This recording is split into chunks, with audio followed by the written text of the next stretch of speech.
Hi all, welcome back to our newspaper analysis session.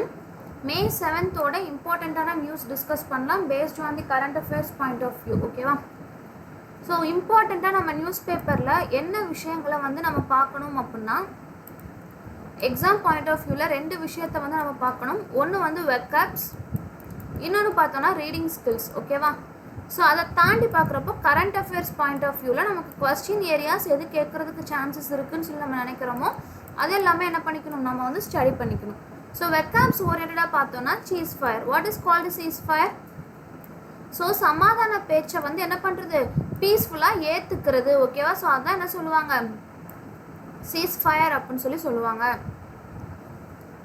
So 12th board exam result வந்திருக்கு. So அதில் தமிழ்நாடு என்ன பண்ணியிருக்கிறாங்க, 94.56% pass பர்சன்டேஜாக வச்சுருக்காங்க. So this is the record அப்படின்னு சொல்கிறாங்க. So Tamil Nadu records 94.56% pass in class 12th board exams. Counseling services launched for students who failed. அதாவது 12th board exam ஓட result வந்ததுனால எந்த ஸ்டூடெண்ட்ஸ் எல்லாம் ஃபெயில் ஆயிருக்காங்களோ அவங்களுக்காக என்ன பண்ணியிருக்கிறாங்க, கவுன்சிலிங் சர்வீசஸ் லான்ச் பண்ணியிருக்காங்க. யார் அப்படின்னா ஹெல்த் டிபார்ட்மெண்ட். ஓகேவா? ஸோ அதோடைய ஹெல்ப்லைன் நம்பர் என்னது 104 அப்படின்னு சொல்கிறாங்க. நட்புடன் உங்களோடு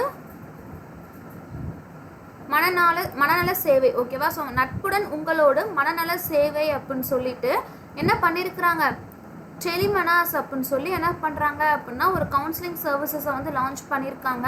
ஸோ இந்த சர்வீஸ் மூலமாக அவங்க என்ன பண்ணுறாங்கன்னா 12th போர்டு எக்ஸாமில் யாரெல்லாம் பாஸ் பண்ணலையோ, எவ்வளோ பேர் பண்ணலை அப்படின்னா 51,000 people என்ன பண்ணலை. ஸோ அவங்களுக்குலாம் என்ன பண்ணுறாங்க, because they have the distress on them, Health Department has launched the counseling services under the name of Telemanas, which is நட்புடன் உங்களோடு மனநல சேவை. ஓகேவா?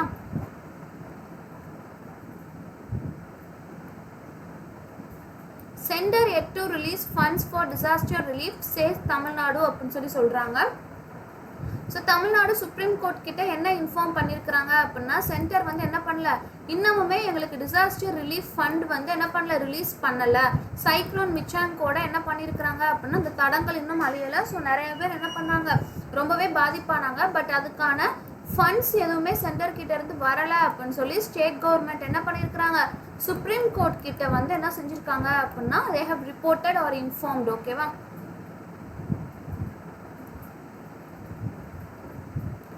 IITM tries up with Sambalpur University for research. அதாவது Indian institute of technology Madras என்ன பண்ணியிருக்கிறாங்க, Sambalpur university which is present in Odisha, அவங்களோட என்ன பண்ணியிருக்கிறாங்க, கொலாபரேட் பண்ணுறாங்க. எதுக்காக அப்படின்னா ரிசர்ச்சுக்காக. ஓகேவா?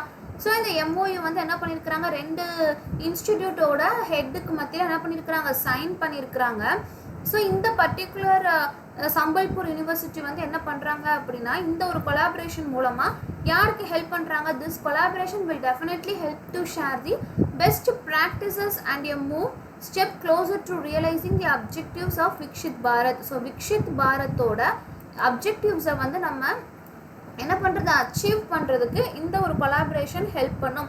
So the collaboration between IIT Madras and Sambalpur university for research which is very helpful to achieve the goals of Vikshit Bharat அப்படின்னு சொல்கிறாங்க. ஓகேவா?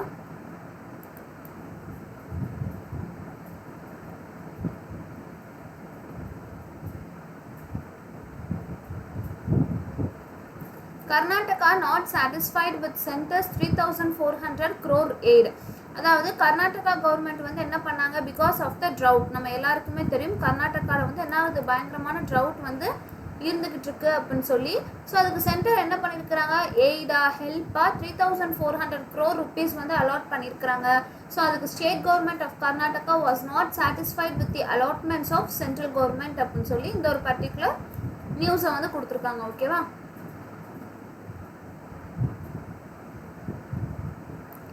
TN Kerala should discuss dam safety, legal resource must be the last resort அப்படின்னு சொல்கிறாங்க.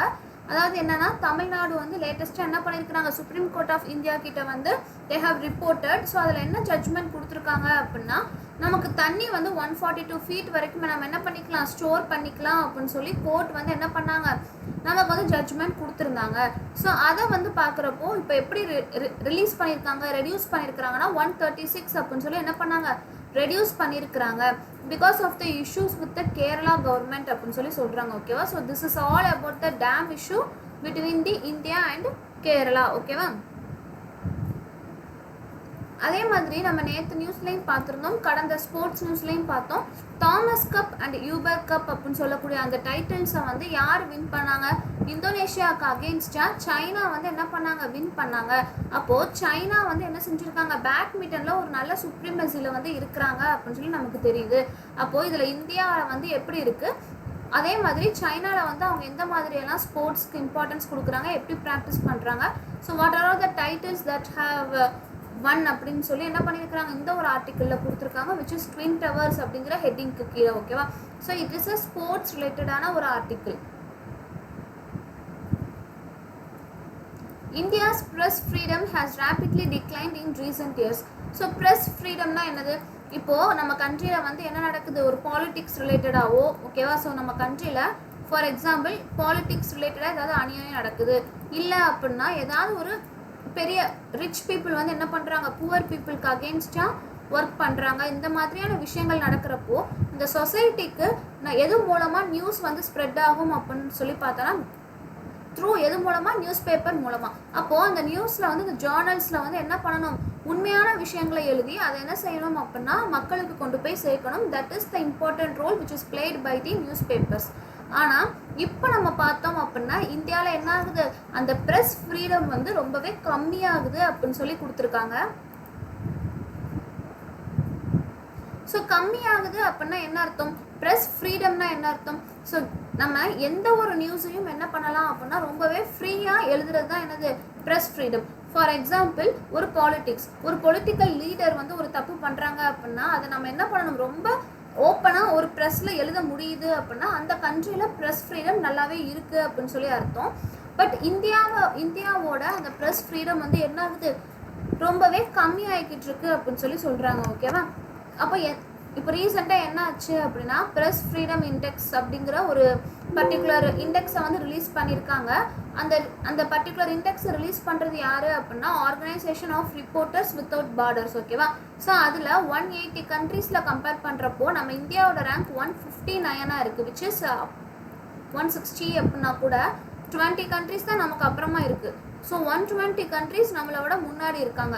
அப்போது நம்மளோட rank வந்து என்ன ஆகுது, ரொம்பவே கம்மியாகிக்கிட்டு இருக்கு அப்படின்னு சொல்லி reporters without borders release publish பண்ண ப்ரெஸ் ஃப்ரீடம் இண்டெக்ஸ் 2024 வந்து நமக்கு தெரிய வந்திருக்கு அப்படின்னு சொல்லி சொல்கிறாங்க. ஸோ அதில் எந்த கண்ட்ரி ஃபர்ஸ்ட் பிளேஸ் வாங்கினாங்க அப்படின்னா நார்வே என்ன பண்ணாங்க, ஃபர்ஸ்ட் பிளேஸ் வந்து வாங்கினாங்க. அது மாதிரி டென்மார்க் வந்து செக்யூர்ட் செகண்ட் பிளேஸ், ஸ்வீடன் வந்து தேர்ட் பிளேஸ் அப்படின்னு சொல்லி நமக்கு கொடுத்துருக்காங்க. ஓகேவா? ஸோ எதனால இந்தியாவோட ப்ரெஸ் ஃப்ரீடம் இவ்வளோ கம்மியாகுது அப்படிங்கிறத இந்த ஒரு பர்டிகுலர் எடிட்டோரியல் ஆர்டிக்கிள் மூலமாக நம்ம தெரிஞ்சுக்கலாம்.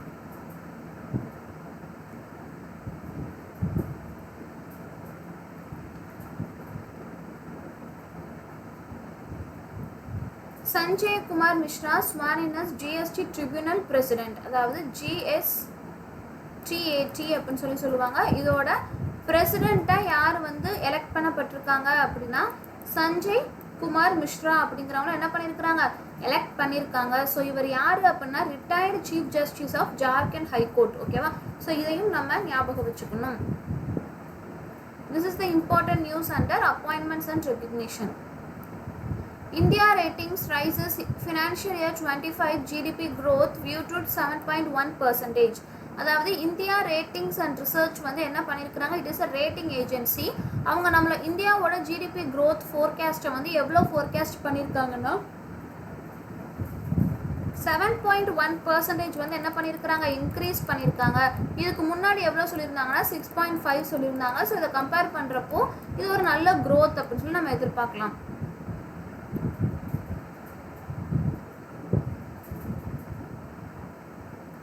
ருப்லேவ் takes home Madrid Open title. அதாவது ஆண்ட்ரே ருப்லேவ் வந்து என்ன பண்ணியிருக்கிறாங்க, மேட்ரிட் ஓப்பன் 2024 டைட்டிலில் வந்து வின் பண்ணியிருக்காங்க.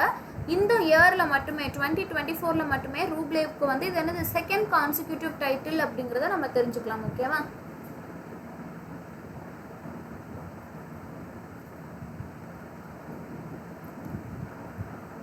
அதாவது பாரிஸ் ஒலிம்பிக்ஸுக்கு இந்தியாவோட relay teams both men and women வந்து என்ன பண்ணியிருக்கிறாங்க, குவாலிஃபை ஆயிருக்காங்க அப்படிங்கிற ஒரு நியூஸை நம்ம தெரிஞ்சுக்கலாம்.